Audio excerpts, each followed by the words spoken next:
Olá, está começando mais um Maconhômetro Ciência, que é um projeto do Cannabis Monitor, em parceria com o Psicocult da Universidade Federal Fluminense, que é um programa de entrevista, né, com pesquisadores brasileiros que têm a maconha e a política de drogas como objeto de estudo.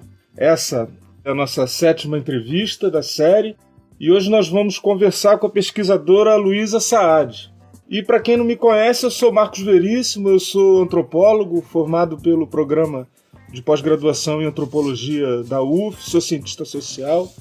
E junto comigo nessa empreitada está o meu parceiro Yuri Mota, da UF também, né? E nós estamos tocando junto esse projeto de entrevista com as pessoas que fazem pesquisa com a maconha ou sobre a maconha e seus inúmeros atravessamentos no espaço acadêmico, né, na universidade. Então a ideia é justamente essa, aproximar as pessoas que fazem pesquisa com o grande público, enfim.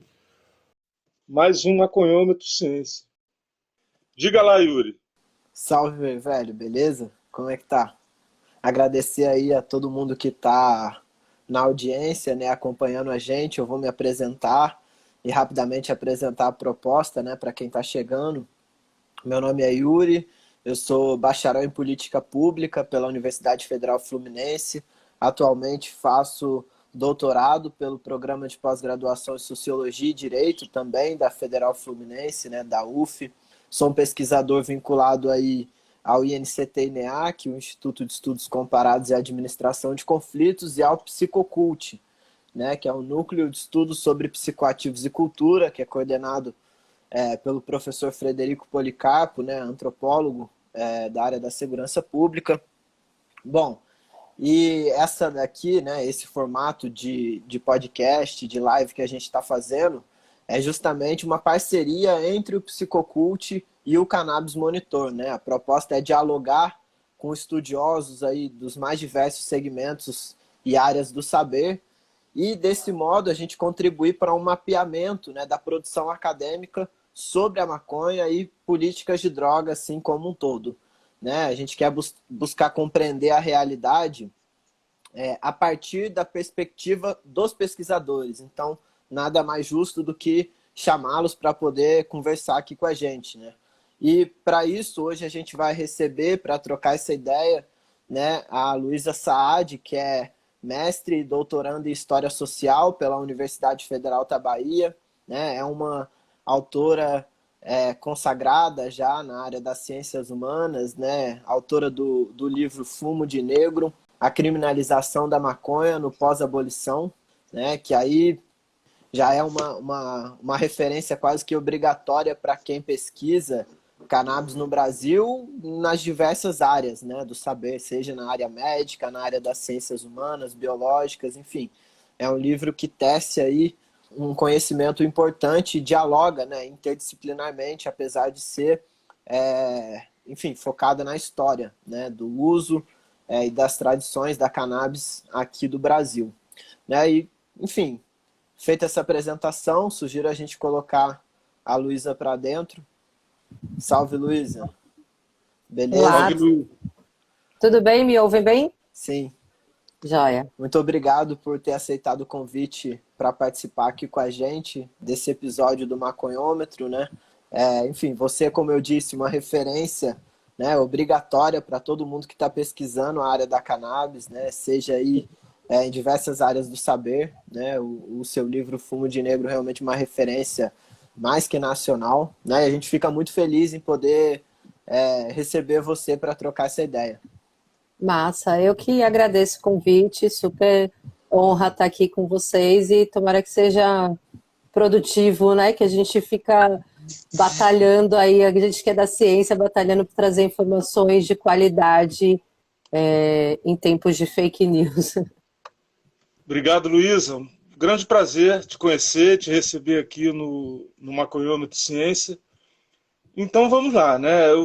A gente poderia começar, né, ouvindo você um pouco, falando da sua trajetória, né? Como é que foi até aqui, né, essa sua trajetória, até você se tornar uma pesquisadora na área de drogas no Brasil.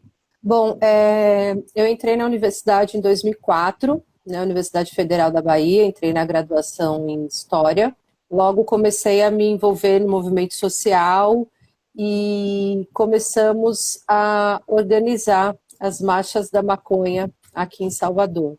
2007, 2008 tivemos proibição, enfim, 2009 a gente conseguiu realizar a Marcha da Maconha e, paralelo a isso, eu comecei a ter interesse acadêmico em pesquisar, entender por que a maconha era proibida e outras substâncias tidas e vistas como mais nocivas não eram, né, são legalizadas, como álcool, enfim, tabaco, açúcar, o café.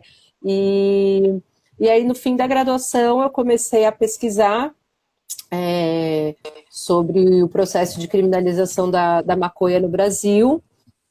Ingressei no mestrado, terminei minha graduação em 2010, entrei no mestrado em 2011 e aí, enfim, segui esse caminho, né? Do mestrado eu defendi essa dissertação, que é o Fumo de Negro, que virou livro, e aí fui me aprofundando, enfim, tanto na militância quanto na pesquisa acadêmica, que para mim são bem indissociáveis, né? Eu começo mais com uma militância e com um uso também, né? Enfim, fumo maconha desde mais nova, tenho familiares que fumam, sempre estive em meio de pessoas que fumam, que são bem resolvidas, que cumprem com suas obrigações familiares, profissionais, éticas, sociais, e não entendia por que essas pessoas poderiam ser presas pelo uso de algo que não necessariamente as tornavam criminosas, assassinas, violentas ou depravadas. Valeu, Luísa. E aí você falou um pouco sobre a militância e sobre o uso, né?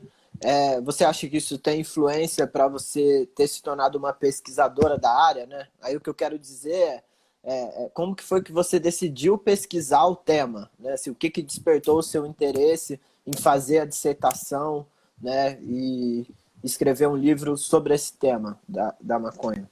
Eu acho que essa experiência com a maconha no âmbito familiar, ela já, enfim, quando eu era pequena, já me despertava uma curiosidade de saber de tentar entender por que essas pessoas que me davam, enfim, meu pai, meus tios, que eram tão carinhosos, amorosos, presentes, companheiros e tudo mais, poderiam ser presos, né, por fazer uso de uma planta. E aí, de forma mais racional, né, enfim, mais adulta, na dissertação, nesse movimento de militância mesmo, que era mais uma militância de usuários de maconha, surgiu esse interesse por descobrir mais a fundo os verdadeiros motivos da proibição, porque eu suspeitava que não era porque fazia mal à saúde, porque se fosse por um prejuízo à saúde, outras substâncias deveriam ser proibidas. Então, a curiosidade permeou aí essa questão pessoal, militante, e aí mais adiante profissional também.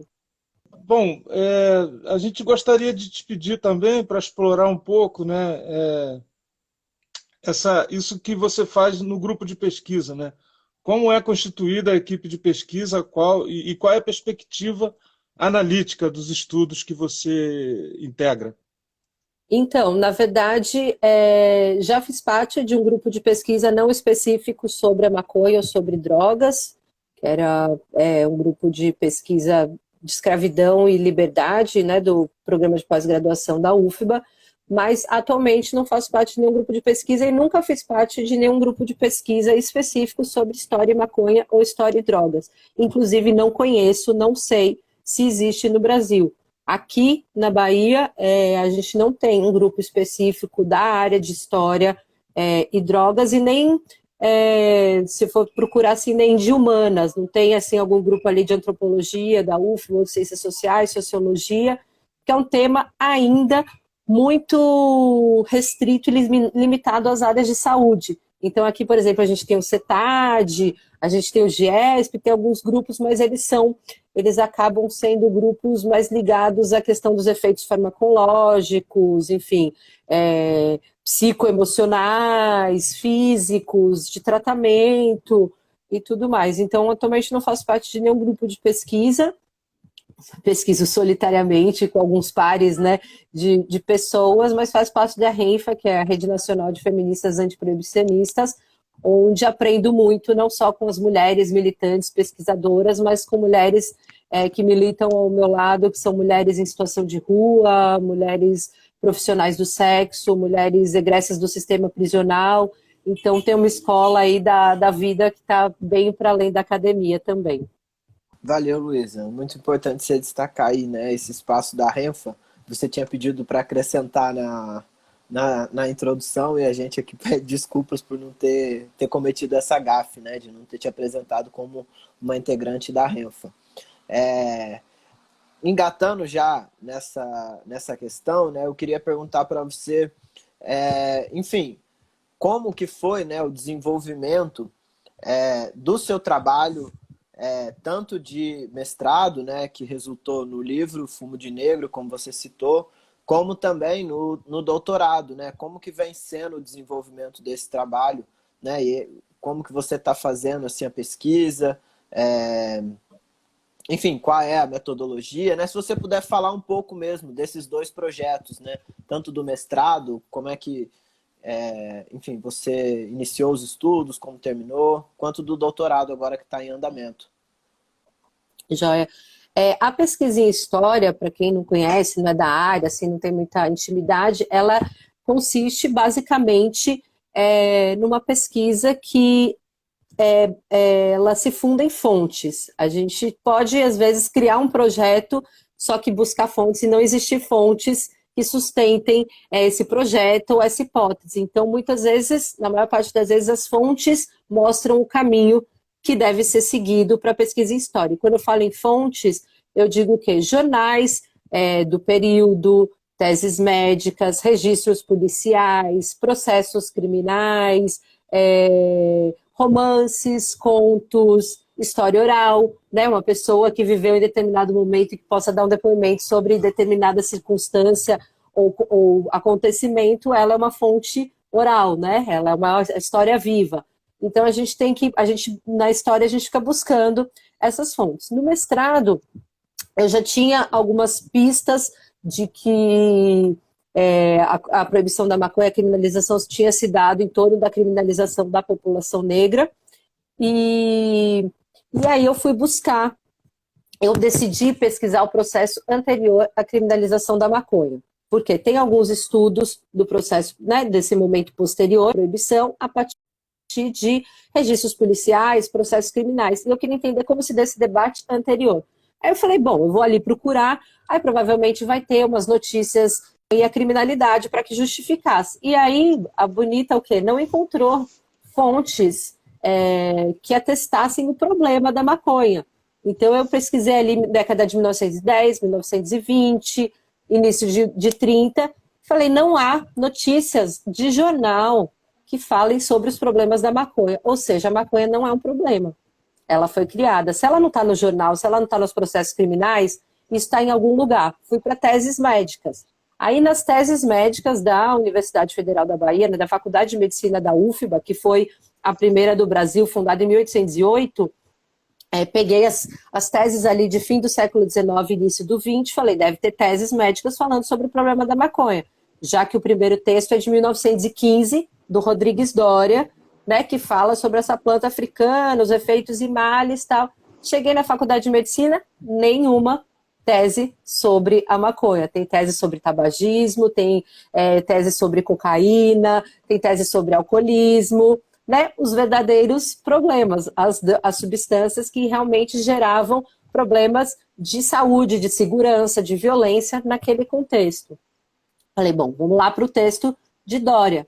E aí no texto de Doria, deve estar até disponível online, é uma referência proibicionista, né, nas pesquisas da área, ele é de 1915, Rodrigues Doria foi um médico, um jurista e um político brasileiro super importante, e nesse texto ele fala sobre a maconha, né, que estava adentrando o norte, que nesse momento era norte e nordeste, era tudo conhecido como norte, uma planta africana que gerava, né, questões de violência, que ele observava nas rodas os fumadores fumando, rindo, comendo, caindo em sono profundo, e a partir disso podia se concluir que a maconha levava à loucura e à morte. Então as fake news, elas também não são só de agora, né?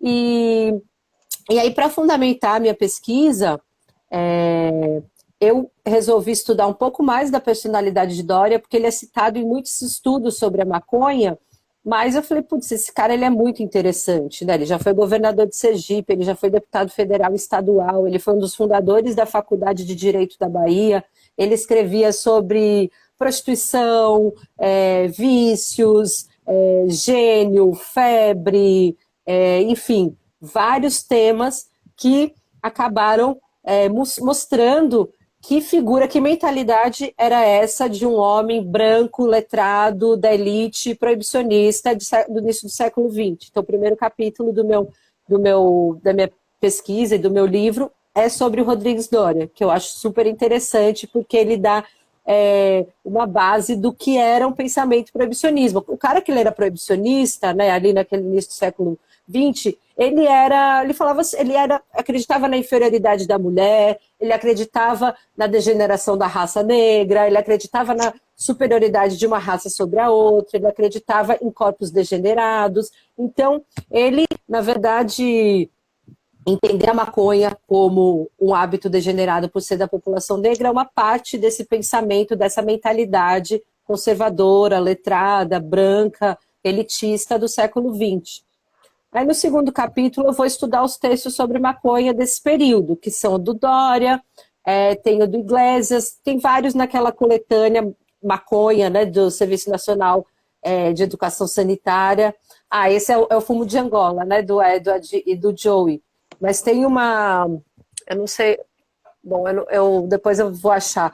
É uma coletânea de estudos sobre a maconha de 1946, né, que ela traz vários textos, que na verdade é o texto do Doria, e outros textos que se baseiam no texto do Doria para reforçar essa ideia do proibicionismo.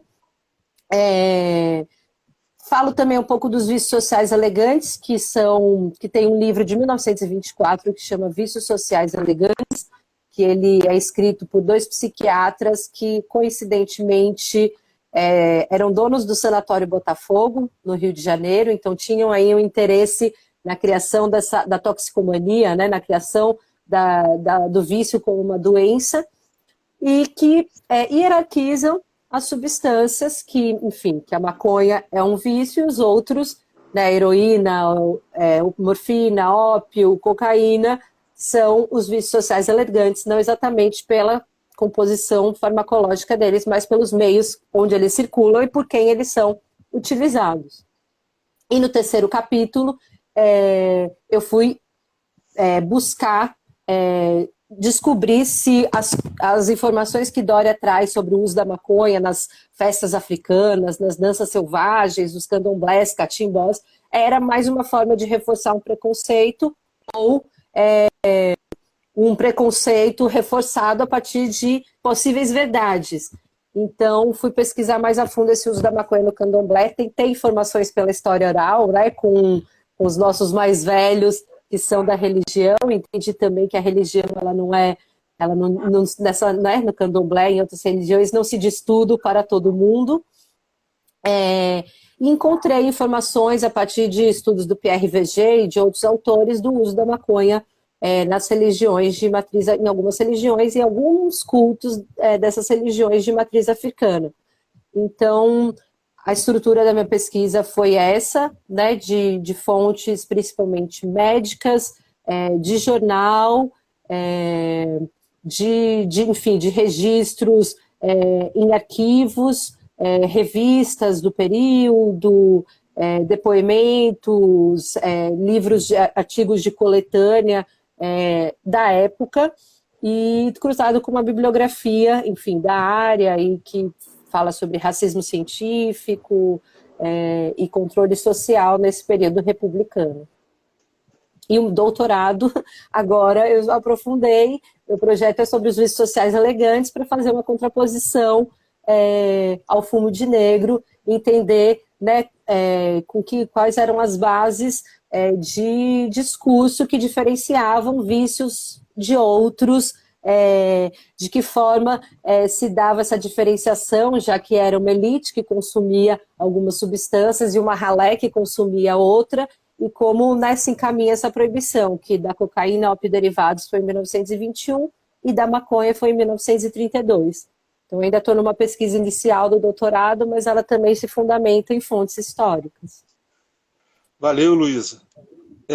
Realmente, né, é incrível como a gente lendo Dória, né, e aí ele vai descrever o que ele vê como os sintomas terríveis da maconha, que ele diz que um desses era fazer as pessoas rirem, né? E aí a gente vê, né, a grande pertinência mesmo da sua pesquisa, né, porque é claro que ele achava que aquelas pessoas que fumavam maconha não poderiam rir, né? E sim só determinados estratos da sociedade, e esses estavam de fora, né? E a sua pesquisa permite a gente ver isso com incrível clareza. Bom, a gente queria te pedir para falar também da sua participação enquanto pesquisadora, policymaker da Secretaria de Cultura do Estado da Bahia, e com o cargo de diretora de Cidadania Cultural da Superintendência de Desenvolvimento Territorial da Cultura, né? Entre 2015 e 2016, e enquanto coordenadora do Corra para o Abraço, Juventude no município de Lauro de Freitas, iniciativa da Secretaria de Justiça, Direitos Humanos e Desenvolvimento Social do Governo do Estado da Bahia. Enfim, o que você aprendeu nessa sua experiência? Então, eu acabei o mestrado em 2013, em 2014 eu dei aula no ensino superior, e aí fui convidada para assumir a diretoria de Cidadania Cultural da Secult, da Secretaria de Cultura do Governo do Estado, que foi um super desafio que, a princípio, aparentemente parece que me afasta dessa militância ou desse lugar, enfim, né, de pesquisa sobre drogas e tudo mais, mas, na verdade, eu acho que eu agreguei a diretoria, e a diretoria agregou a mim também, claro, porque é um cargo, né, a cidadania cultural ela é muito pouco dita quando a gente pensa em direitos básicos, direitos fundamentais, a gente pensa em saúde, educação, né, segurança, e a cultura é um direito, ou deveria ser entendida como um direito fundamental, né, uma ferramenta enfim, que pode gerar autonomia e emancipação dos povos, que garante a continuidade de tradições. E na Secretaria de Cultura, nessa diretoria, eu tentei agregar, trazer essa minha militância do movimento social antiproibicionista, né, de ter contato, enfim, de estar na Renfa, esse lugar que congrega diversos tipos de mulheres usuárias de drogas, para essa noção de cidadania cultural. Então, a gente fez seminários sobre a temática, agregando, né, política de drogas e entendendo cultura de drogas e usos e usuários de drogas. Eu fazia a gestão dos pontos de cultura, né, que é um projeto de outra gestão, enfim, de quando o Gil era ministro, e a gente, enfim, fiz, né, palestras, militamos nos pontos de cultura também para a inserção das pessoas que fazem uso de drogas, né, para tentar mudar essa mentalidade sobre os usuários de drogas. E nesse período foi quando eu comecei a ter mais contato com outras secretarias, e junto com o pessoal da SUPRAD, que é essa que eu vou trabalhar depois, a gente começou a fazer um projeto de jovens multiplicadores de cultura, que a ideia era que cada ponto de cultura pudesse fornecer bolsas para jovens em situação de vulnerabilidade, e esses jovens aprendessem coisas nos pontos de cultura para multiplicar nas suas comunidades. Fim de 2016, fim de 2015, fui convidada para assumir a coordenação do programa Corra para o Abraço em Itinga, num bairro aqui na região metropolitana de Salvador, um bairro que tem alto índice de violência contra a juventude negra, alto índice enfim, de questões com guerra de tráfico, violência policial, e seria o início de um núcleo voltado à juventude que a gente começou a criar ali nos anos anteriores. E aí essa foi uma experiência bem intensa, né, com jovens de 15 a 29 anos, em sua maioria usuários de álcool e outras drogas, em conflito com a lei, fora da escola,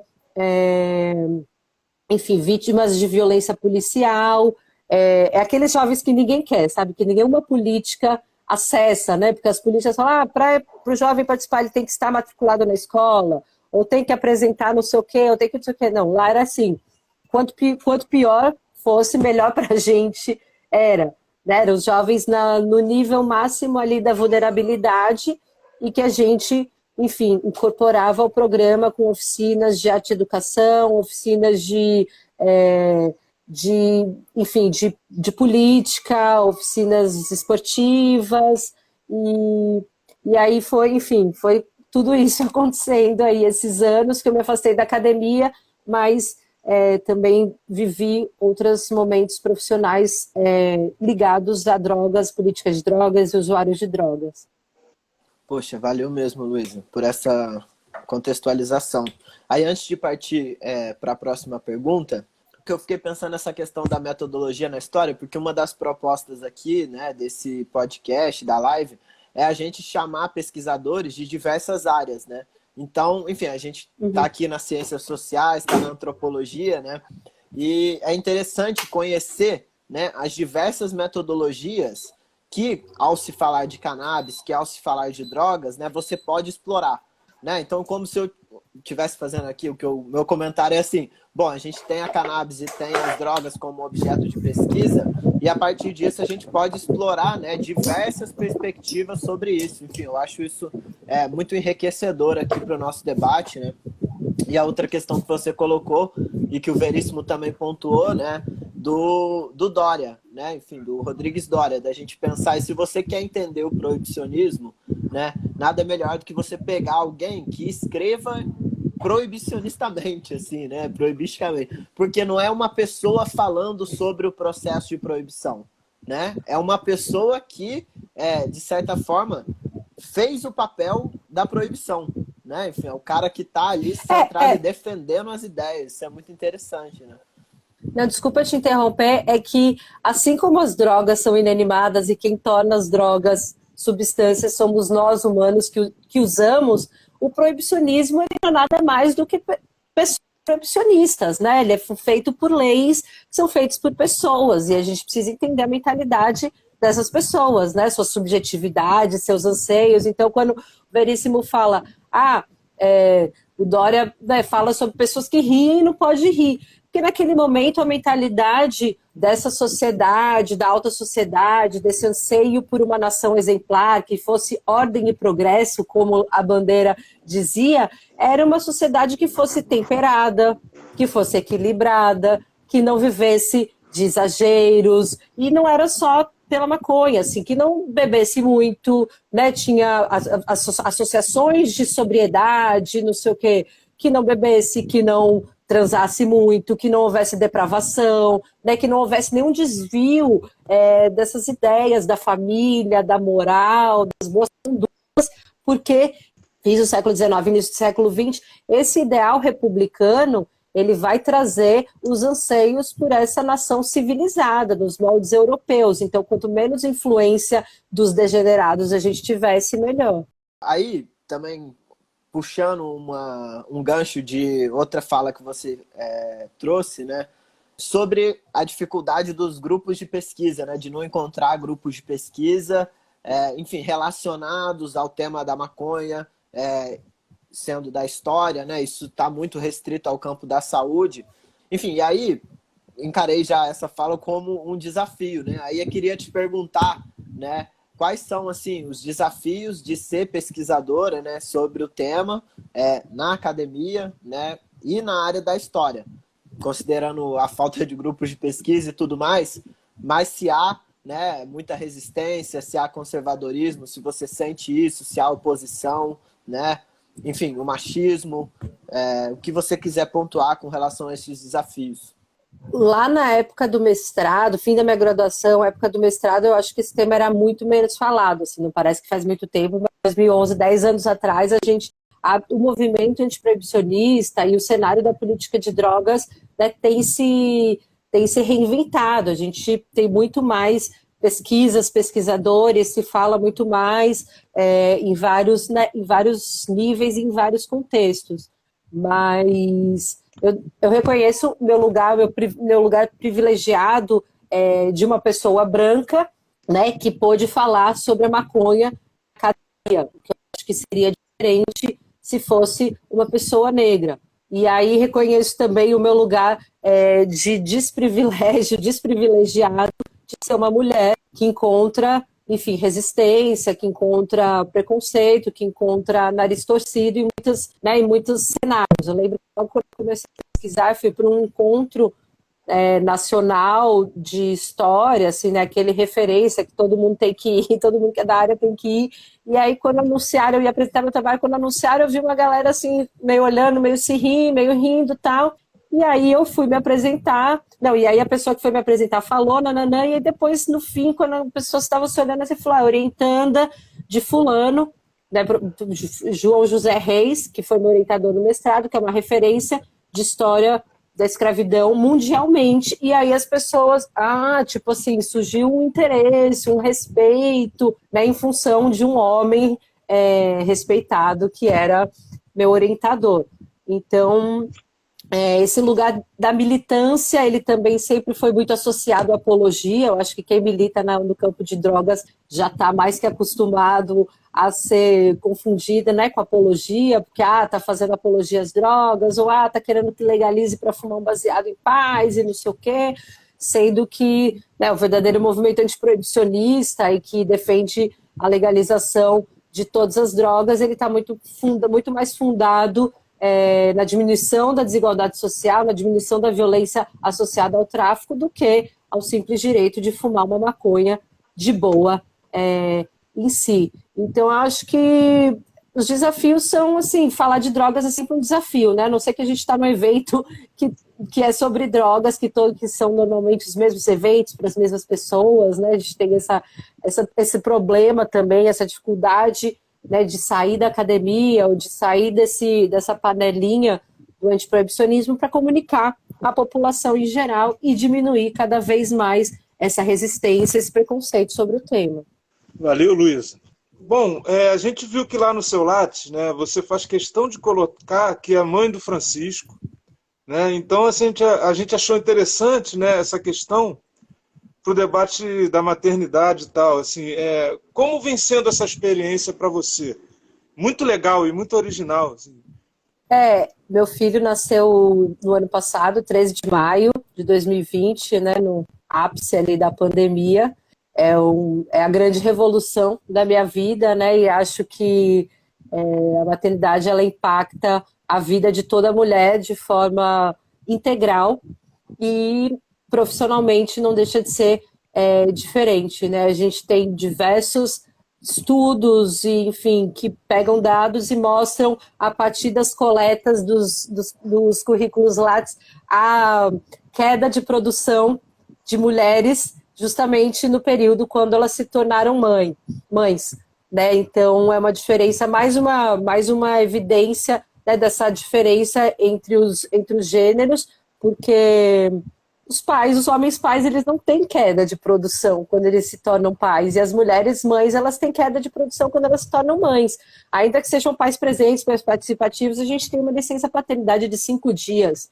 Né? Esse pai, querendo ou não, ele é obrigado a voltar a trabalhar em 5 dias, enquanto a mulher tem sua vida totalmente atarantada pelos primeiros anos, né? Como meu filho está com 1 ano e 4 meses, posso dizer que minha vida ainda está atarantada. E aí eu acho que é uma militância importante também trazer esse lugar da maternidade para o ambiente profissional, seja ele qual for. Então, hoje, né, o meu filho está com o pai aqui, porque o pai está disponível para estar com o filho, mas se ele não tivesse, meu filho estaria aqui comigo, né, na live, ele participa comigo de reuniões, eu não peço desculpa, eu só explico que naquele momento, enfim, eu estou com meu filho, e ele vai participar, e talvez eu tenha que me ausentar, e talvez ele acorde, até para marcar a live, né, falar para mim, poder marcar entre 19 ou 20 horas, eu falei, pô, esse horário é o horário que eu tô na função do meu filho, de dar janta, de botar para dormir, de amamentar, então, né, eu acho que as mulheres chegam de ter que pedir desculpa por estar cuidando de seus filhos que depois vão ser os profissionais que vão, né, enfim, todo mundo já foi filho, todas as mulheres, a maioria das mulheres já foi, ou será mãe, ou as que não quiserem ou não puderem também, tudo bem. Mas eu acho que é importante, eu coloquei isso no meu lado para saberem que eu tenho um filho. Recentemente, a base do CNPq, ela incluiu a possibilidade da mulher colocar licença maternidade no currículo Lattes, o que faz com que seja algo visibilizado, aquela lacuna da mulher que está produzindo em 2007, 2008, 2009, e aí só volta a produzir em 2011 ou 2012, não é uma lacuna porque ela não está sendo produtiva, é uma lacuna porque ela está sendo produtiva em outro lugar que não a academia, né? As mães movem também a sociedade. Então, enfim, esse lugar de militância aí que vem com a maternidade também. Muito legal, Luísa, valeu. Justamente, acho que essa ideia de dar visibilidade, né, para a mãe dentro de sua carreira profissional, né, enfim, acho isso muito, muito legal. E aí, puxando então para uma pergunta sobre a construção, né, tanto pessoal quanto profissional, e aí pensando também aqui nas pessoas que estão assistindo, né, e que vão ouvir no podcast, queria pedir para você falar um pouco sobre as suas referências, né, temáticas dentro dessa área de conhecimento, que é a história, ou em áreas correlatas, né? Enfim, o que você consome assim, de referência, seja, né, em livros, academia, né, bibliografia, mas também na sua vida pessoal, de música, enfim, fica à vontade para explorar assim, o que faz você produzir, o que faz você ser criativa, né? Sentir vontade de trabalhar, enfim, as ideias que você abraça. Legal.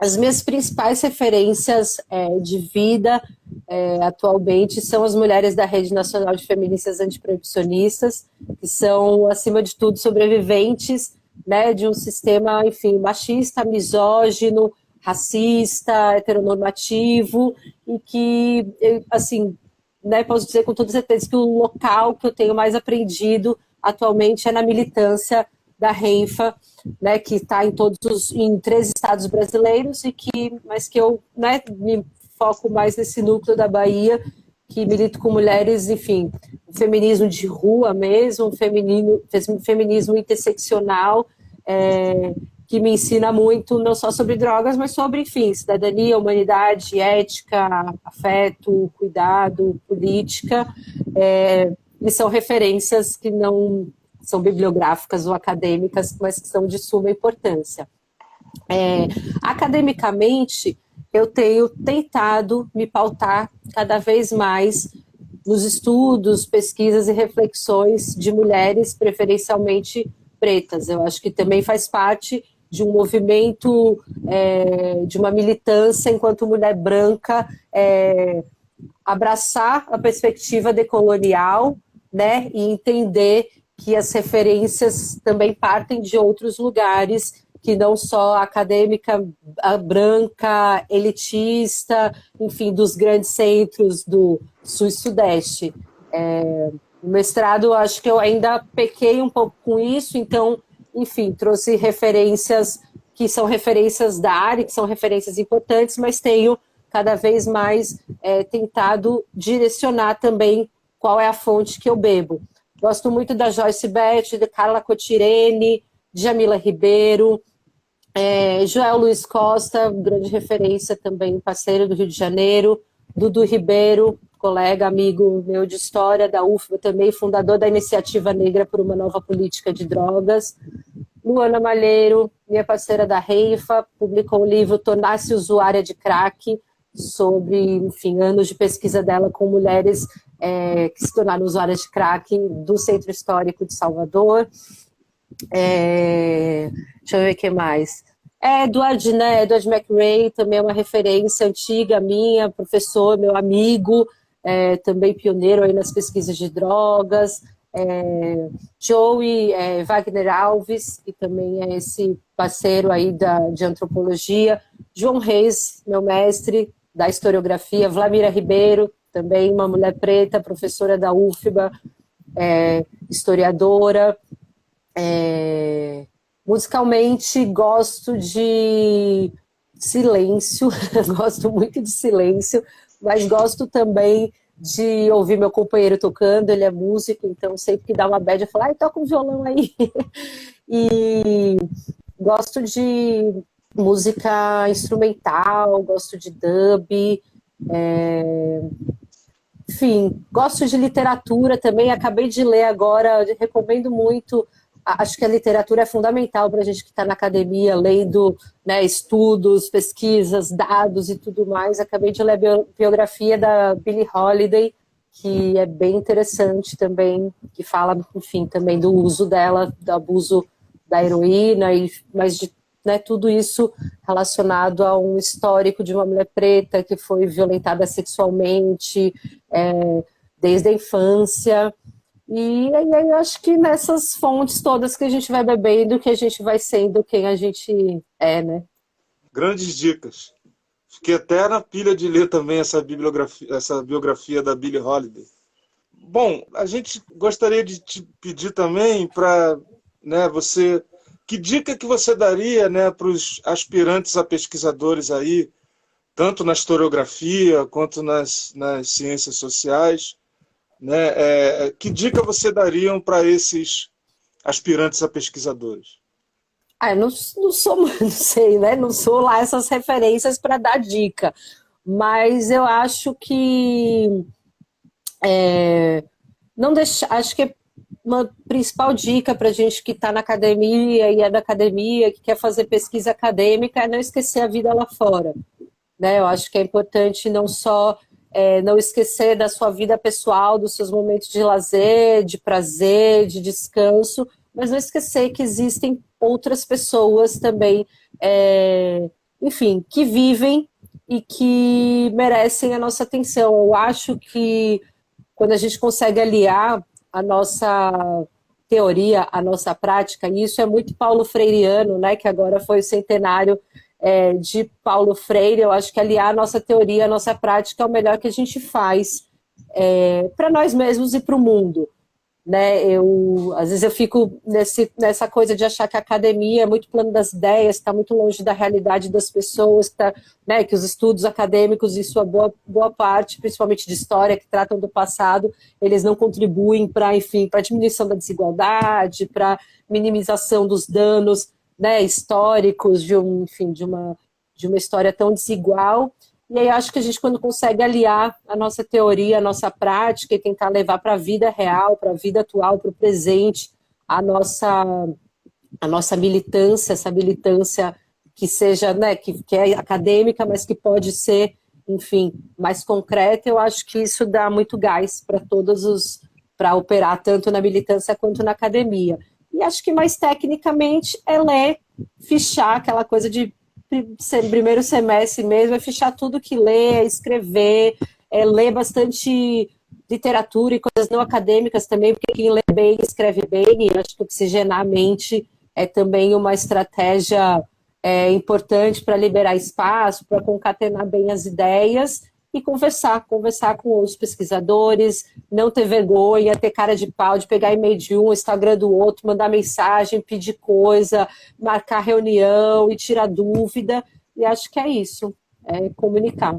Pô, valeu mesmo, Luiz. É isso aí. A grande dica, então, é além da vida pessoal, né? Se ligar nisso também, se ligar na comunicação, né? A pesquisa, a academia, enfim, são áreas onde você tem que ir meter muito a cara, né? Isso é verdade.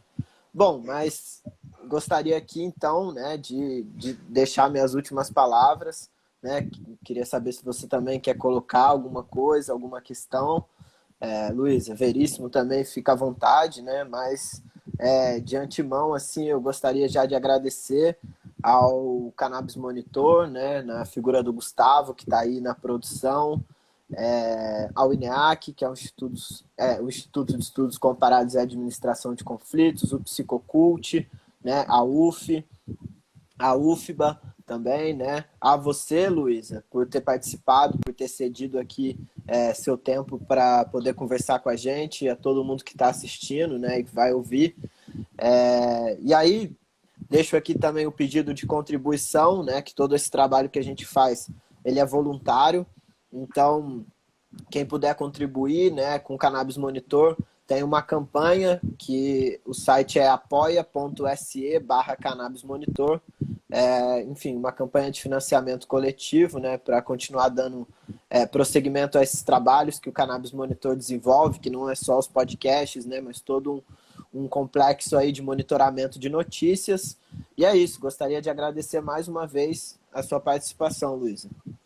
Obrigada, eu agradeço também o convite, estou super à disposição e disponível para, enfim, quando precisarem. Acho que nunca é demais, né, a gente falar sobre drogas, sobre proibição, pensando também que a gente tem um horizonte de legalização e que não é de legalização medicinal, é de legalização, né, para todos os tipos de uso, porque não existe hierarquização entre as substâncias e nem entre os usos, né? A gente não pode deixar a medicina, mais uma vez, ser tutora dos nossos corpos, né, das nossas escolhas, como ela foi ali no passado, que ela decidiu proibir e agora ela decide legalizar, mas só para o controle dela, né? Então acho que sempre tá valendo, muito massa o trampo de vocês, do Cannabis Monitor, acho essencial para disseminar informação de qualidade.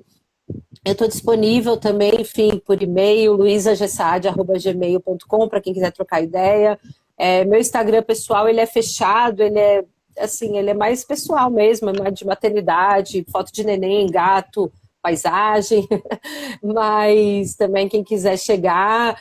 E meu livro, ele está à venda na Edúfiba, na estante virtual da Edúfiba, em algumas livrarias ou na Amazon vocês também acham, mas para quem não quiser ou não puder comprar, ele está disponível em PDF no repositório da UFBA, gratuitamente. E quem puder comprar é muito legal, porque ele ajuda a existência da editora da UFBA, que é uma editora universitária que publica só material da universidade, dos alunos e dos professores, que está passando por dificuldades financeiras por causa de cortes do governo. Então, ele é um livro que ele é R$ 33. Quem puder chegar e somar, eu acho que é legal também fortalecer essas existências e sobrevivências que a gente tanto defende, né? E acho que é isso. Bebam água, votem direito e vai tomar a segunda dose quem ainda não tomou da vacina. Valeu, Luísa.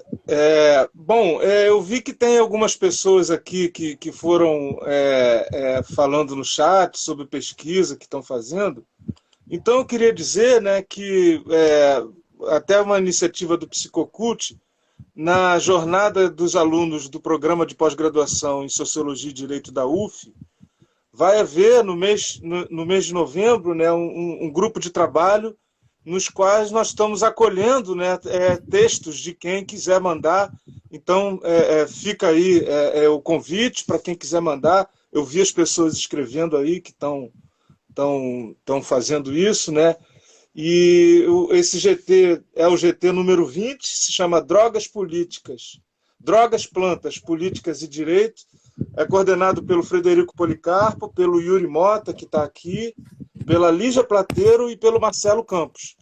Né? É um GT. Os prazos, né? O prazo para envio de resumos é até 6 de outubro, e o evento vai acontecer de modo virtual, de 8 a 11 de novembro. Então, estão todos mais do que convidados a mandar resumos aí para essa nossa discussão aí dentro da jornada de alunos do programa de pós-graduação em Sociologia e Direito. Enfim, eu acho que são essas, né, as informações. Eu estava até procurando aqui mais informação, mas eu não consigo muito dividir meu cérebro entre várias funções. Eu não consegui acompanhar o chat, mas eu vi que alguém perguntou o nome do livro. É Fumo de Negro, a criminalização da maconha no pós-abolição. Ele é uma publicação da Edúfiba. E outra pessoa perguntou, RENFA, a sigla é RENFA, é Rede Nacional de Feministas Antiproibicionistas. Estamos no Instagram, estamos no Facebook, 3 estados brasileiros, uma rede só de mulheres antiproibicionistas, anticapitalistas, enfim, antirracistas. É a revolução. Isso aí. Valeu, gente. Abraço. Valeu, Luísa. Obrigado, viu? Foi um prazer Grande estar com abraço, você. gente. Valeu, gente. Valeu!